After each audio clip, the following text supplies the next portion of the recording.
As we get started, though, turn to Proverbs chapter 7. Proverbs chapter 7.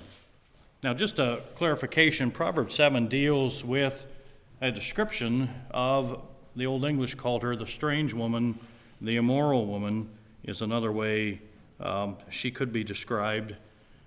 But in our purposes here, I'm going to use it in its context to describe the different identifiers that are listed here. But I also want to make sure that we realize this doesn't just apply to women. You can have immoral men that will have very similar qualities, though not necessarily obviously fitting the picture that's given here. But immoral people, lustful people, people with vain, shallow intentions in this area that are more driven by the physical or something else, some type of getting perspective, follow some general characteristics, and that's what we're after. And I'm piling all of this in before we finally get toward the last part of the study where we talk about then what kind of structure might we consider when it comes to any idea or concept of courtship. And it's all over the place, and people can bring in cultures and things like that, but the purpose of this is to lay the groundwork of relationships in general. A couple weeks ago, hit the most important part of the entire study, and that is the three aspects of any relationship. Guarantee any relationship that's going to have any value at all. We'll put those as a top priority. Communication, and what that actually is, and what it's not. Because proper communication leads to true, genuine trust. And as communication and trust grow and continue, then love does the same. And as I like to stress, it becomes cyclical. The more I love, the more I want to talk. The more I talk, the more we trust. The more we trust, the more we truly love. The more we truly love, the more we want to talk. And we talk better. And that's exactly the way it ought to be. That ought to be the core of our focus when it comes to desiring to have a true relationship that would lead to marriage, because everybody, whether they realize it or not, wants a good marriage. And it does us well to realize I don't necessarily know what a good marriage is naturally and instinctively. And if I just follow my instincts and follow my feelings, pretty good odds I'm not going to have a good marriage. I might have a marriage, but it may not be good, and it won't be great necessarily, as I believe we desire to have. But before we get into the notes, we're toward the top of page 5, main point B there. But I'm going to cover the tactics and allurements of immoral attractions. And Proverbs 7 does a good job of laying this out in an illustration. Because it's oftentimes we think, well, I think I'd spot somebody like this. I think I'd spot somebody like this. And likely we would. But look at the characteristics that are there. And one of the things that I found fascinating many years ago when I first studied this out fairly seriously, it surprised me at how many of the traits that are listed here, if you take them out one at a time, and then you look on society, how society has embraced them, even churches, they would actually be encouraged by them. I saw some article in passing this past week, and the article was dealing with criticism of a particular family that was well known for some years, and I was just curious how they would handle it, so I started reading it, and immediately they launched in to this cultish-like family that had all these super unreasonable standards. They wouldn't allow hand-holding, they wouldn't allow, certain types of hugging, and they were just super strict, and they were cultish in their following. And of course, then they loved it. They said, of course, there were other questionable things that had taken place, but just how backward these people are, and again, how cultish they were. Because can you imagine that? Having a standard like that, that's just absolutely wrong. He treated it like that was just a horrific thing to do. And I believe a lot of Christians would nod their head and say, yeah, that's just so old-fashioned, that something like that happens. But we don't want to be guilty of that. We want to be strict when it comes to clearly one of the most important pursuits we'll ever have in our lives is the pursuit of a spouse, someone we would marry. And it deserves all the attention and proper time and work and things like that ought to go into it, as a true investment should. So Proverbs 7, I want to read the entire chapter. Here's the warning and how it begins. My son, Keep my words, that's protect them, guard them, and treasure my commandments within you. Keep my commandments and live, and my teaching as the apple of your eye. Bind them on your fingers, write them on the tablet of your heart. Say to wisdom, you are my sister, and call understanding your intimate friend, that they may keep you, and here's the reason why, in this particular usage of truly having genuine wisdom, rather than just having fun and just thinking I just have natural wisdom or natural insight like so many young people fall prey to. They trust their instincts. And if there's ever a time in our lives where we shouldn't trust our instincts, is when we're young. There are some aspects and some instincts that end up being proven right and that they were actually good. And we're glad we had those. But so many of them we find out they were bad instincts. They were wrong. Attraction's a big one. I'm going to deal with this in just a bit, but what really is a good attraction? What are you attracted to, and is it good? When it comes to considering a potential spouse or dating or courtship or whatever, when you think about someone being attractive, what is it that's attractive? And would you grow an attraction, or would it kind of wear off pretty fast? And would you then need something else or more, which so many of the relationships find themselves in? So say to wisdom, verse 4, you are my sister, call understanding your intimate friend. Why? Verse 5, that they may keep you from an adulteress, from the foreigner who flatters with her words.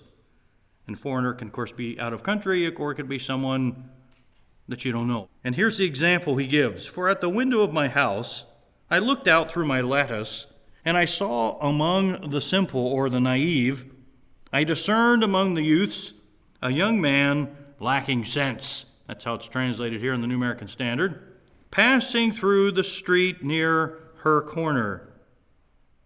And he takes the way to her house in the twilight, in the evening, in the middle of the night, and in the darkness. And behold, a woman comes to meet him, dressed as a harlot and cunning of heart. So this is one of the first characteristics, how she's attired. Now, I'm not going to be too detailed or push this too hard, but what today would be the attire of a harlot? I find it interesting. Some time ago when I first started this study, it started to become really difficult to think, well, I think we might have known this when I was younger, but now it seems like the attire of a harlot is kind of the popular fashion. And people will look on that and frown or cringe and just say how terrible that is. But really, generally speaking, what would characterize the attire of a harlot? Generally speaking, again, trying to stay in generalities, it would be some way of dressing that advertises the body, that communicates to some degree a for sale type idea or picture. And that may sound crude or unreasonable or something like that, but we'd better get back to some of these basics again. Rather than cringing and thinking people will think we're so old-fashioned or behind the times and people might laugh. Let them laugh. Why are we so afraid of the rejection and laughter and mockery of people? Since when is that what dictates what we do? I mean that seriously. We are way too easily intimidated by trends and what we don't want people to think. Well, if they're truly naive or if they're truly blinded to some of the things that they ought to see, why would we want their approval? Why would we want them to say, oh yeah, that's good? Why would we be afraid? I mean, this one article I read, they made fun of how conservative these people dressed. Why would you make fun of somebody for that? Why would you? Trying to truly be modest. And you might think, well, I don't like the style, but don't mock ever the modesty. And again, modesty is more than just making sure plenty of you is covered. Modesty can also involve not drawing undue attention to me, to myself. That is immodest. Guys can certainly do that, drawing undue attention to themselves in various ways. So there was at least the first part, dressed as a harlot and cunning of heart. She's not going to be obvious. She's smarter than this guy. And a lot of times people that have given themselves over to immoral pursuits are smarter than most people that have grown up in a pretty good, solid, conservative setting. They can feed on them, as it were, easily, because they're not nearly as intelligent in the ways of these things as these people are, and they fall prey. What else characterizes her? She is boisterous. She's loud, drawing attention again to herself. She's boisterous and rebellious. She does not follow authority. She's resistant to it. That's what rebellion is. We all have to have some authority, all of us. None of us is a boss to ourselves ever. And if we ever think so, we're in trouble, because that's at the core of rebellion. I will have no authority. As much as people like to think, well, I'd love to be at that point, we'd better not pursue that. We all need to recognize that we're under authority somehow, some way. And God usually graciously, even when we don't think we want to be under authority, we think we can get out from under it, God puts us under really strict and maybe even unreasonable authority. That's not a mean thing. It's God's graciousness. What's characteristic of this woman? Her feet do not remain at home. She's constantly out and about. And there's several things that could be applied to that picture. It doesn't mean she never leaves the house, or she always leaves the house. The key there is that she's not focused on family life. She's not focused. God's the one who ordained family. And we ought to at least be striving for that focus. I want to be a family person. Again, it may end up proving itself unavoidable at times where the family just totally falls apart, but that's still our goal. I want to be a family person. As a man, I want to be a family man. If I have my own family, then that's the family man I'm a family man of. And if not, then whatever family I'm a part of, that's something I want to be characterized by. So since her feet don't abide at home, look where she is now, verse 12. She is now in the streets, now in the squares, and lurks by every corner, intersections where people are going to pass by. What does she do? Look, she's pretty aggressive. She seizes him and kisses him. That could be a greeting, but still, she's pretty aggressive. And with a brazen face, in other words, she's unashamed, she's sure of herself, with a brazen face, she says to him, I was due to offer peace offerings. She's obligated, she's on her way, or she's thinking about or considering some religious act. Today, I have paid my vows. That's just pretty noble, it seems. And yet, look at the flattery. Therefore, I have come out to meet you. How easily people fall into this kind of stuff, this type of flattery. I've done all these things, been pretty responsible. I see you, and you're the one I was looking for. You are the one. How often do we see that even in relationships now? Where we think that there is such a thing at love at first sight. I would be wary of that. We might end up finding the person we end up truly loving and marrying and think, the first time I saw you, I liked you. But I wouldn't call that love at first sight. I'd call it attraction. Okay, I found you attractive. Because a lot of people could say, well, I guess if I was honest, I found other people attractive too at first sight. But we don't call it love at first sight. Because we know better. We know better.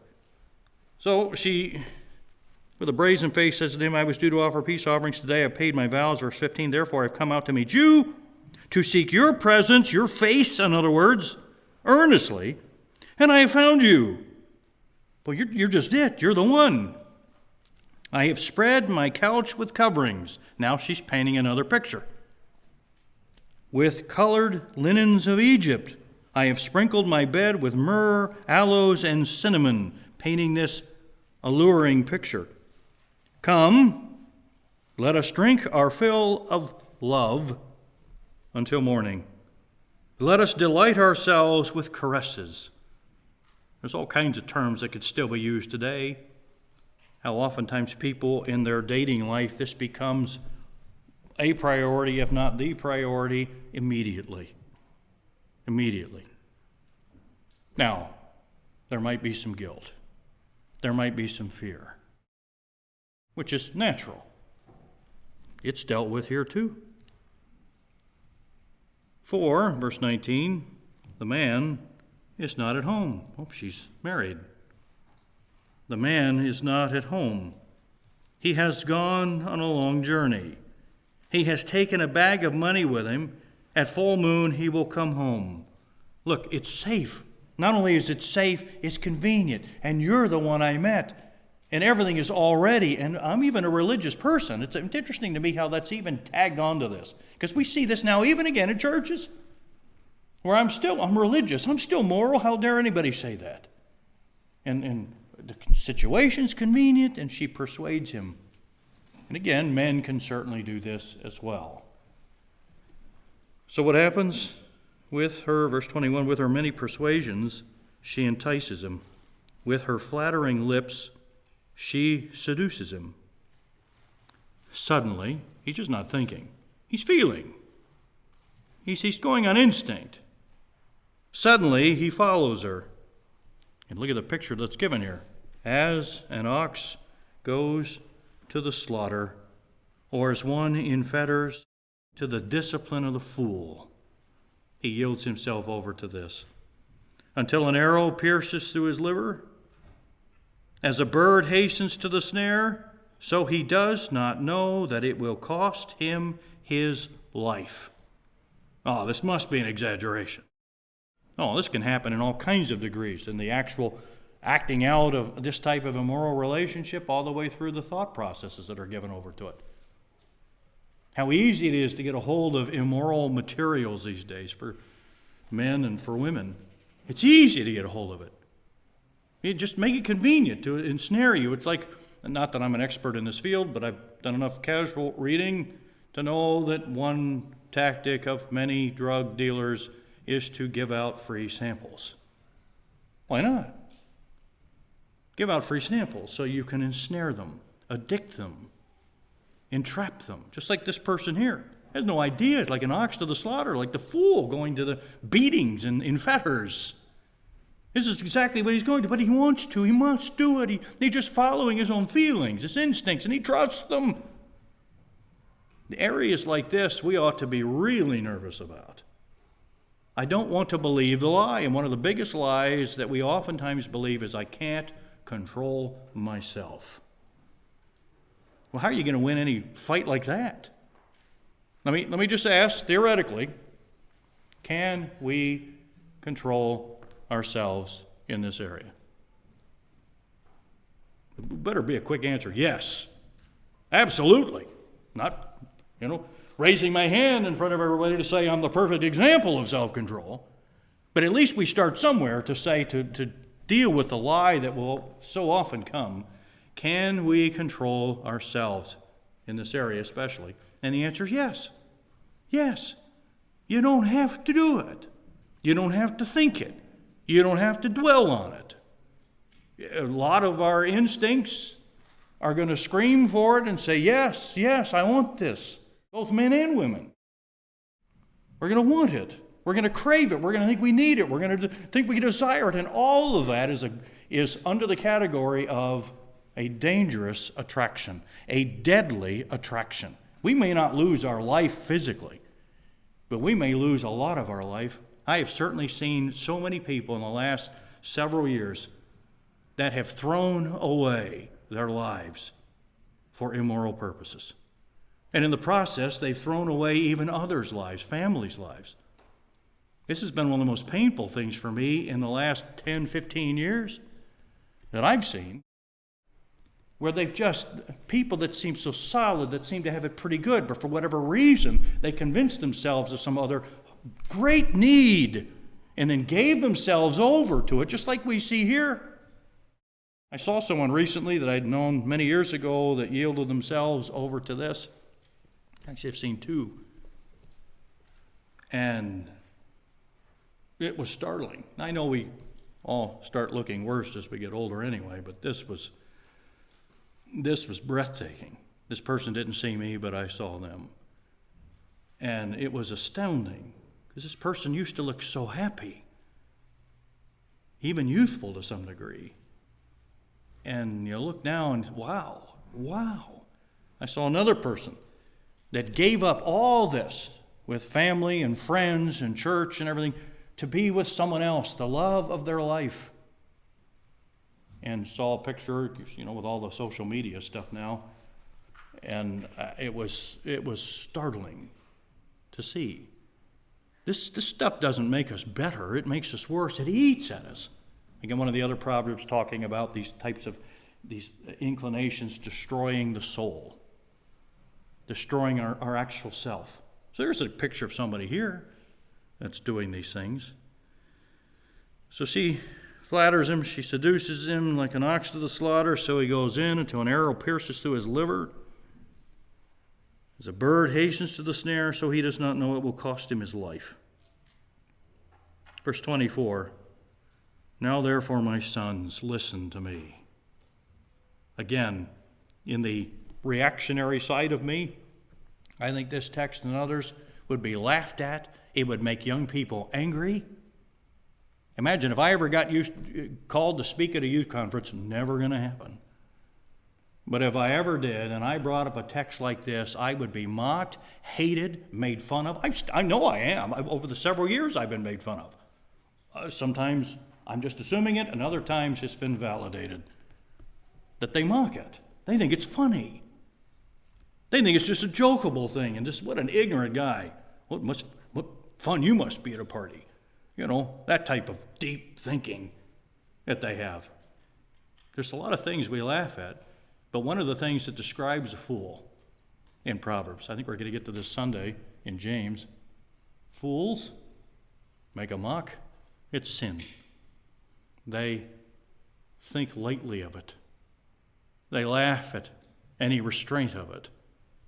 And there are certain things that ought never make us laugh, that we ought to be serious about. And sadly, everybody thinks they're the exception. I can't overuse that because it just happens all the time, everywhere. We're the exception. We're not going to do this. I can see so-and-so over there, and so-and-so over here can back my argument up or my philosophy of life or whatever. We've got all these people that we heap to ourselves, teachers, as Paul warned Timothy. Why do they heap to themselves teachers? They're all heaping to themselves authorities to back up the very philosophy of life that they want to follow. That's why that was such a dangerous thing. And we see that in churches today. So verse 24, now therefore, my sons, listen to me. Pay attention to the words of my mouth.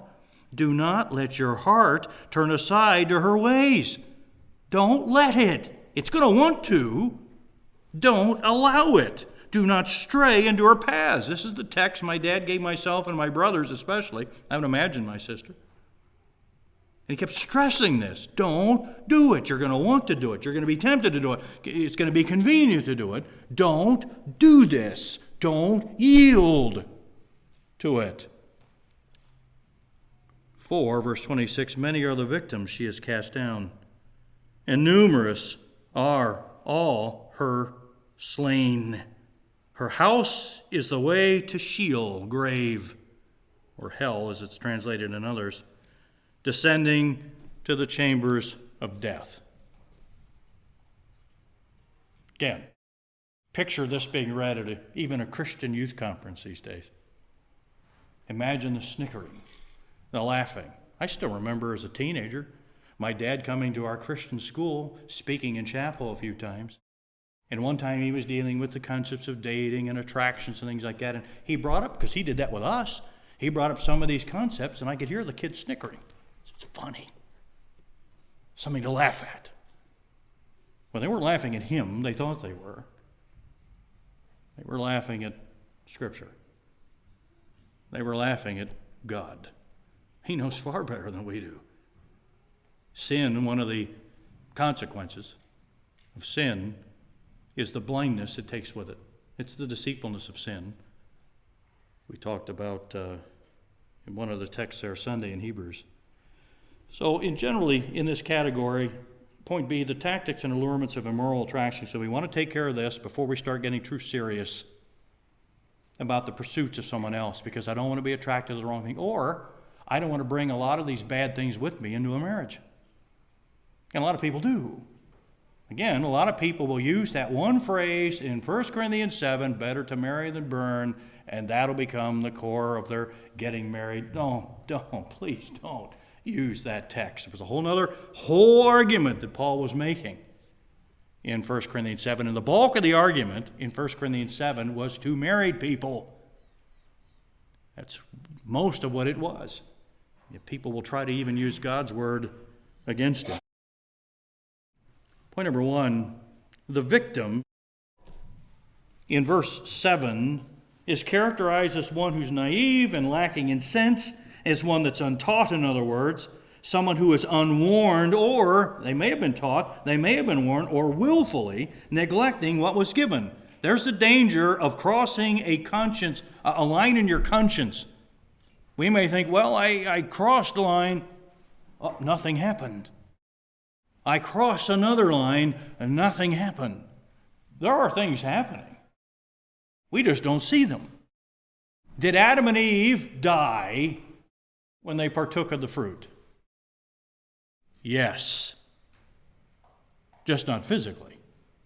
But something horrific happened in Genesis chapter 3 that didn't necessarily look as obvious. And so it is with us when we have convictions, points of guilt in our conscience, and we boldly cross them or tempt ourselves or go along with temptation to cross these lines and then think there were no consequences. Again, I can't stress this enough. The part of us that we rely on to discern how we are, how we feel, not just physically, but how I am in life, my perspective of how well I'm doing, is always impacted with sin. And sin eats away at it, so soon I can no longer properly assess anymore, and I won't know when that comes. Especially if I get good at pushing down conviction. If I get good at just excusing God-given guilt that only He is going to deal with. And one of the key ways God-given guilt, true guilt, is ever dealt with is with confession. Not excusing, not permitting, not embracing. So, this person is willfully neglecting what was given. So guard against attractions to those lacking discretion. That was part of that Proverbs. It should be 11:22, the ring of gold and the snout of a pig. They may be attractive, but seen in a better light, it is like the attraction of a gold ring and a pig's snout, so it can be. We certainly don't want to be that person, do we? Do I want to be the aggressive, immoral person in this context? They're probably very popular. Paul warned against this to the Thessalonians, where you defraud a brother in the area of sexual immorality. You don't defraud someone. God particularly avenges such. God takes that one particularly serious. There's the danger of guys and girls being true flirts. True flirts. I just want to have fun. I just want to get the attention. I'm not serious about it. A little harmless flirting. I don't know if there is such a thing. If it's truly harmless. Maybe we think it is for us because we've got no investment in it. Not knowing who you might hurt, who you might affect in their thinking, the temptations, the lusts, and things like that that might get aroused in somebody else that we're participating in. We're causing it. Again, I'm trying to paint it from a responsible perspective rather than as so many people think, well, I can handle it. I'm okay. I'm not going after these things. I'm not going to give over to that. Well, what are you doing to somebody else then? I don't think I need such strict standards. Well, maybe the person I think I want to pursue needs the strict standard. They need a stricter standard. They need a stricter environment. Because if they're not reined in, who knows what will happen? We think, well, I can handle it. Yeah, but think about the other person. Get our minds off of ourselves and be responsible in this. We just have lost that today. It's get, me. And as long as we mutually want something that'll help us get past these barriers and against our consciences and follow the normal process of society so that we're in good company with everybody else, then we think we're okay. That's naive. That's untaught. That's rebellious. And again, not just against parents, against God. So point number 2, these are also characterized as those, as it were, flirting with temptation. There's a term that fits well He just went by her corner, just happened to be at the time, just kind of in the bad place. And then, of course, she comes and she's flirting with temptation. You kind of get both kind of playing the game there. We flirt with temptation, going to where temptation was and where what it offers is more convenient. We allow ourselves room. We go to where we know we're going to be tempted. Well, I'm not actually going to yield. I'm not actually going to give it too much consideration, but we know, and we play games with ourselves, bringing ourselves, as it were, into temptations. So be wary of attractions to flirts. My term for it, but be wary of attractions to flirts. And flirts can be very attractive. One of the things that makes a good flirt, at least in the usage of the term here, they know how to get attention. They know how to be cute. They know how to flatter. They know how to draw attention to themselves. And there are plenty of people that will do it just for the fun. It's almost like fishing. They'll do it just for the fun of trying to get the catch, but they're not really interested. And even if they are interested, it's still driven more by lust or as some point of ego. And by the way, supporting one's ego in this sense is a form of lust. So be wary of attractions to flirts, those showing indications of affection without serious intentions of commitment. They're just flirts. Like a young lady or a young man that would just kind of flirt with others. And that's just what they're characterized by. And no doubt they'll be popular. I mean, any of us that went to school, especially in the public school, and probably not that much different in Christian schools, certainly saw plenty of flirts in how they were attractive and how many people wanted to be around them. And then you'd watch the others on the peripheral trying to be like them, wanting to be accepted, wanting to mimic it. And as I mentioned even before, I even had some parents in a youth group, parents of the youth I was over, that wanted these standards light as possible because they were afraid of what other kids would think. And of course, the reasoning is if we can't get other kids in because our standards are too strict, then they may never come to the gospel. My point back was they'll never even think of the gospel. And I gave them some examples that I had, actual examples with the youth because of some of the standards that were lax. And I was still fought against in that setting, and that was pushing 30 years ago. I don't think it's gotten any better. So, number 3, she's now described by her attire as a harlot, and again, a harlot advertising her body mainly. And she is immodest, not only in her dress, in other words, drawing undue attention to clothing and overemphasis on appearance. Again, we should try to look good, nothing wrong with that, but really focused on appearance. Too much on appearance. Too much wanting to stand out. And that may be subjective, I suppose, might be where you need a friend. These types of individuals put on a show of overconfidence. She was bold, boisterous, rebellious, feet not in her house, brazen face. They show they're overconfident, they're independent, and they are irresponsible. They're irresponsible. They're not people of responsibility. They're not people under authority. They're people that trust themselves too much. There's the opposites of those words. We want people that are responsible. We want people that recognize they are under some authority and they answer to it. And we want people that aren't too confident in themselves. I don't want necessarily people that are sheepish and running away, but neither do I want someone that thinks they know everything, thinks they can do everything, and acts accordingly. That's just not smart. Nobody's like that. Of course you want to be confident, just not overconfident, unduly confident. All of which, these things, overconfidence, independence, irresponsibility, all of which should be warning signs to those that are young to beware of attractions to the flamboyant. There's another fun word. To the flamboyant. Ones constantly seeking out attentions to themselves. Look at me. And you don't even have to make much noise or talk a lot to be flamboyant.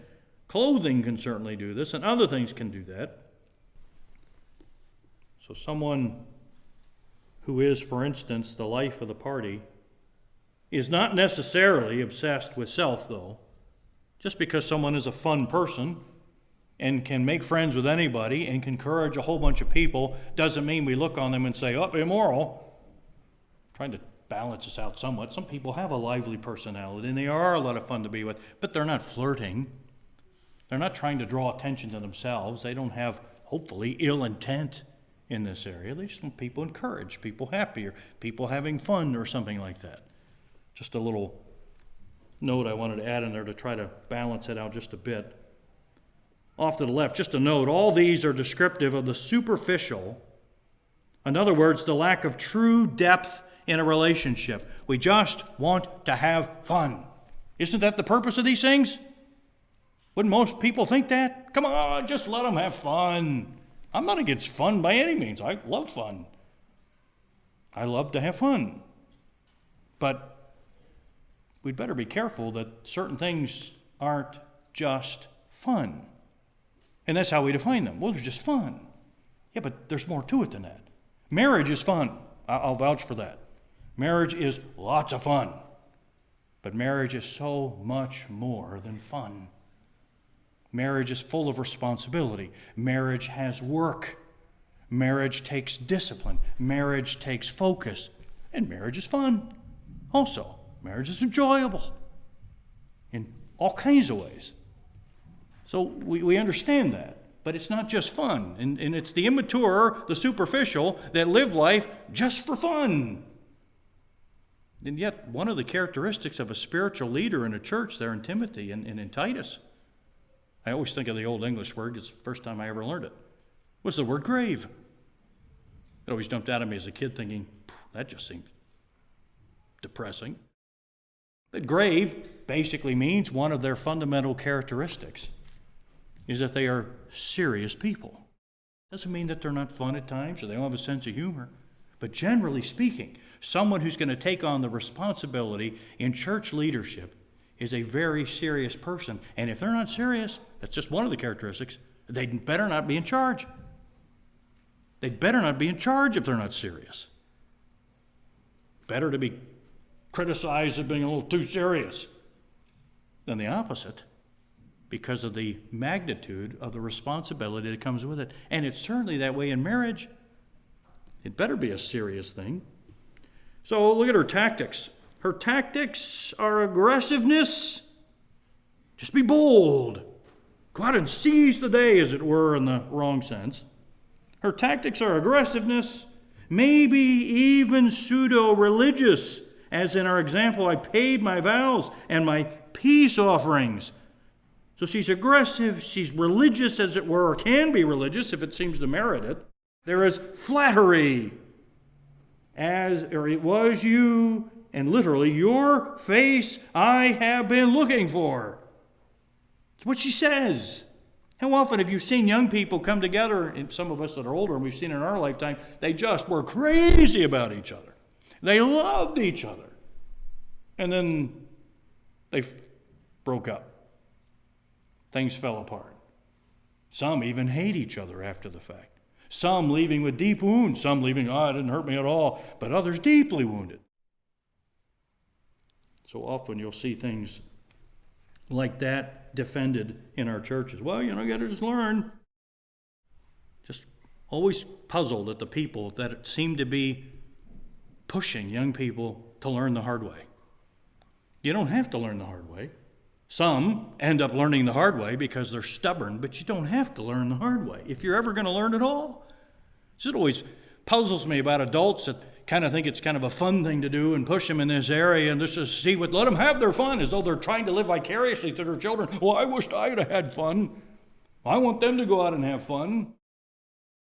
If we're half as smart as we think we are and mature as we think we are, we might look back and say, if I'm honest with myself, it's sure good that I had those stricter standards around me and people guarding me, people hounding me. They might even bothered me at the time. But it's good for it.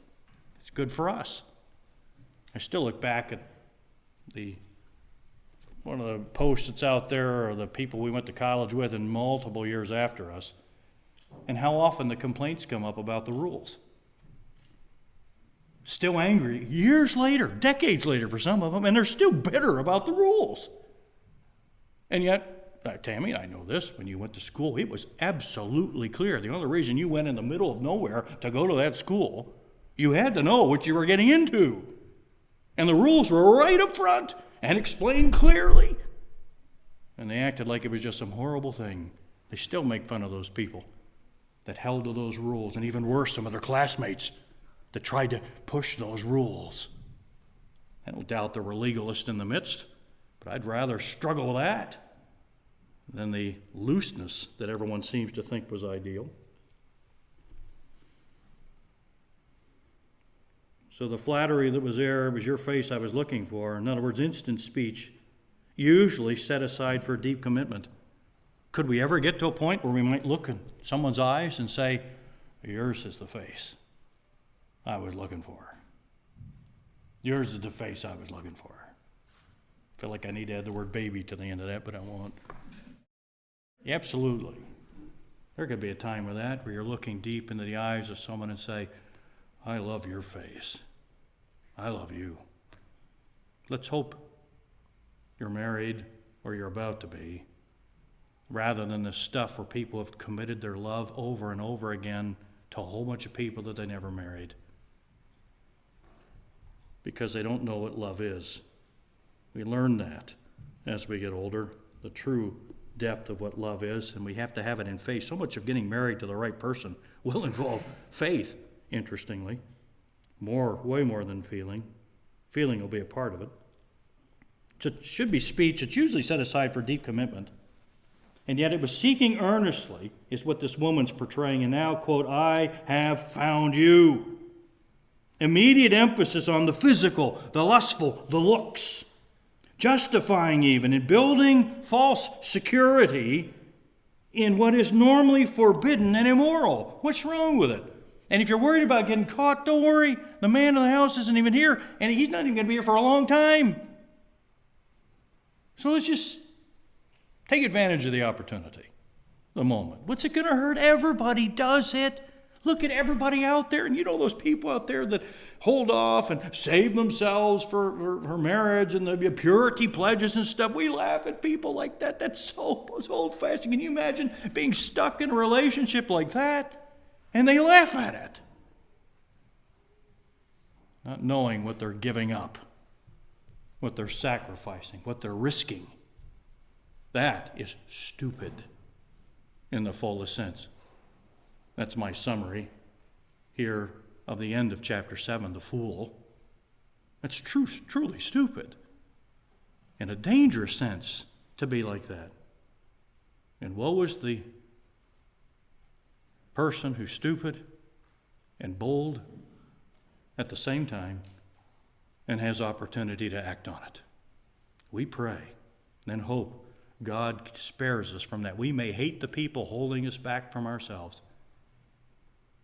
But if we do get past it and we do mature, we will love those people. We will appreciate those people. We won't resent them if we grow up. If we never grow up and keep living for self and lust, then we'll always hate those people. And imagine those permissive parents. Won't we be enlightened, progressive parents? We'll never give our kids strict rules or whatever. No, that would not be smart. It's the opposite of the father here in Proverbs 7, in Proverbs 6, and Proverbs 5, and back to Proverbs 1. The wisdom of a parent, a good parent to their children. Well, point number 5, the reason for these warnings and illustrations is to warn them to, quote, not let your heart turn aside to her ways. Not just going that moment to her house. Don't turn your heart to anything like that. Don't give yourself over to that kind of stuff ever, especially even after marriage, because you can still do it then, as is being proven out even in our churches. The flirtation, the temptations, the yielding, the justifying, the affixing religious labels to ourselves and somehow making it better, and then getting enough people around us to say, yeah, it's okay. The damage that's been done on the pursuit of our idea of happiness, which in its reality is just a varied form of lust, not love, and certainly can't lead to happiness. Don't let your heart turn aside to her ways. Do not stray into her paths, into her ways of living. Don't go there. This is the danger of flirting with things that you can even see online. You may not have any person there, but you can swerve into their ways, into those paths, as though somehow we'll be fine, not knowing paths leading to death. The death, first of all, of your own perception, of your own thinking, believing lie after lie after lie. And you know what happens with lust? You finally feed lust what it desires. Lust doesn't stop and say, okay, thank you, it's all I needed. It's all I needed. No, what happens? Lust comes back stronger, wanting more and more. And then lust comes back not only wanting more, lust comes back wanting something different. I think drugs is probably a great illustration. You've got your starter drugs. And then they have to get progressively worse and worse because you don't get the high, you don't get the fix. And you have to get more and more in different types. All of it destroying you, one way or the other, and yet we don't think it works that way mentally. We seem to not think, it certainly works that way physically. We can see the science. Well, there is a science with philosophy, with thinking, and it can demonstrate the danger, unless, of course, we redefine the dangers into, well, no, just that's normal. Then we're in bad shape. These types of attractions can truly be captivating. There's the problem. And will seize onto the heart. And what happens when they seize onto the heart? Clouding good judgment. There's the word of the day. Clouding good, effective judgment. I remember one of the definitions of the word good, a good definition of good. One of the good definitions of good is that it fulfills its intended purpose. It's good. So judgment that works. It can discern. It can think. It can see. It can see the danger, for instance. And it can see the good that can come if it's disciplined. Similar warnings are even given back a page there in chapter 6, 23 to 28. I just pulled out one part of this. Talking about, just in the previous verse, I'm going to start verse 20. My son, observe the commandment of your father. Do not forsake the teaching of your mother. Can you imagine that still being said? Listen to your parents. Do what they're telling you. Follow their instruction. Bind them continually on your heart. Tie them around your neck. When you walk about, they will guide you. When you sleep, they will watch over you. And when you awake, they will talk to you. Now, verse 23, for the commandment is a lamp, and the teaching is a light, and reproofs for discipline are the way of life. To what end? So that you have a pretty good life. No, look what he immediately goes to keep you from the evil woman. He's talking to his son there. Listen to your father. Listen to your mother. Follow their instructions. Hold them close to you. Hang on to them tight when you sleep, when you're awake. Wear them, as it were, jewelry around you. If you follow the picture that's there, what teenager would do that? A smart one. We don't have too many smart ones anymore. They'd be embarrassed to have anybody else know they were not only following the guidelines that were given, the protective guidelines in their family, but they embrace them. They wear them as they would jewelry. That's the picture here, at least, to keep you from the evil woman. From, in particular, the smooth tongue of the adulteress. So what does he say in verse 25? How about this for a commandment? Do not desire her beauty in your heart. Don't think about her. Don't dwell on her. And that would go the other way with young ladies, with guys. Do not desire her beauty in your heart, nor let her catch you with her eyelids. That look that she gives. For on account of a harlot, one is reduced to a loaf of bread. He's robbed of his resources. Robbed of his resources. And an adulteress hunts for the precious life. That's a very interesting underlying word for precious. The significant, the important. If you take the immoral woman in particular, one of her objectives, according to Proverbs 6 here, is to rob a man of responsibility of his resources. And that can come in many ways. It could be his reputation, could be his thoughts, could be his hearts, could be the destruction of his family, and how often that takes place. And sometimes we don't even need some outside source. We take on the role of the immoral person and destroy our own families in the pursuits of some desire or whatever. And again, well-intended family come along and say, well, you can't judge them. You don't want to be too hard.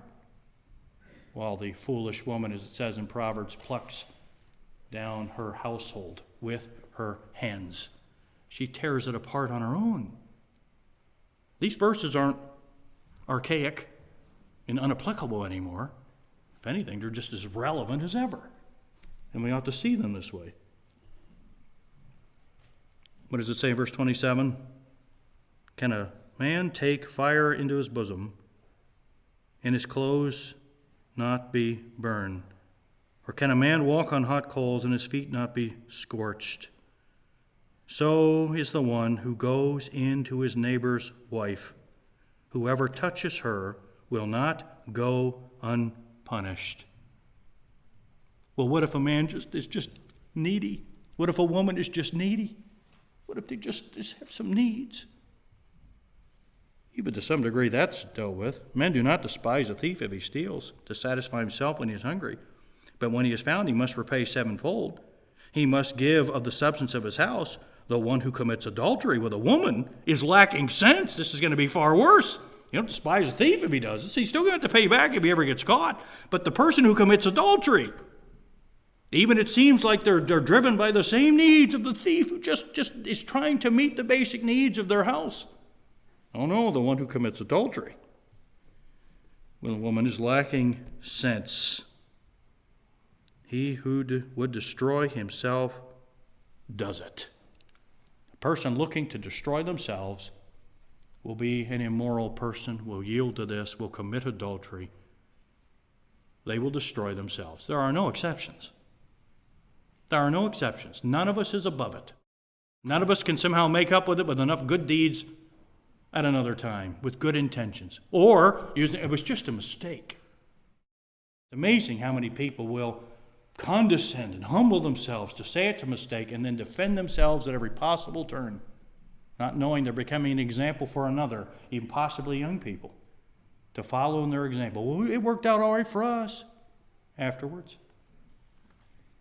We'd have more honesty in this. We might help other young people avoid some of these things. So similar warnings were given there in Proverbs 6, 23 through 28, where the goal of these restrictions and instructions is to keep you from the evil woman.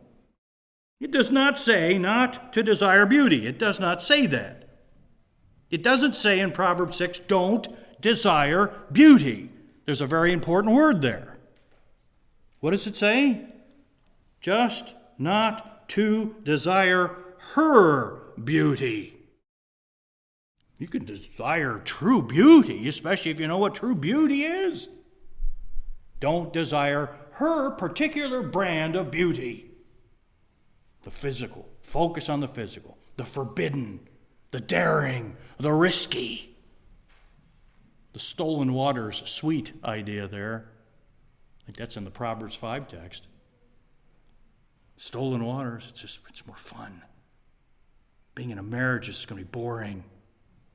Just leave yourself open. And if you have to get in a marriage, of course people are just going to have affairs and things like that. It just happens. We've even had leaders in countries, even in our country, where, they just have to do this. It's just they're under such stress. And they have such responsibilities. They just have to let these things happen so that they can fulfill their responsibility. It's just nonsense like that's all over the place. And you'll see people looking on and listening and thinking, oh, yeah, I guess that just makes sense. I don't want to judge them.